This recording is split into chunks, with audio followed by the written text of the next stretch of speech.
It's going to be very interesting seeing what happens when the Elden Ring film comes out, because a lot of people seem to have this idea that this is some huge, exciting thing, that this is going to be this really well-received movie, that this is going to be some great thing. It'll be very interesting to see like what actually happens in reality, because I think in reality, Elden Ring is going to have that problem where general audiences will have no idea what it is. They'll go to see it, and it'll just be some like generic fantasy movie. Like, Elden Ring, at its core, is a video game franchise that sold itself based on like lore videos on YouTube, right? A lot of which is pretty inaccurate to the actual game, by the way. But Elden Ring is just one of those things that's like beloved by internet weirdos, but completely unknown to like general audiences.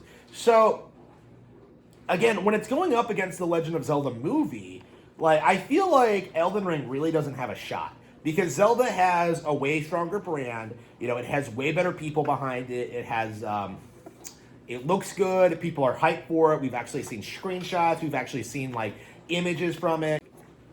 This is going to be a huge cultural milestone and another major achievement in Nintendo filmmaking.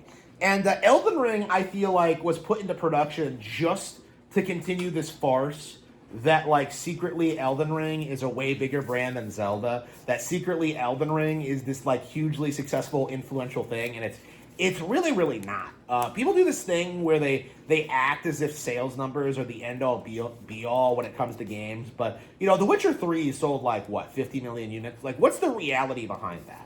You know, the majority of that was on sale, and they haven't put out anything since, right?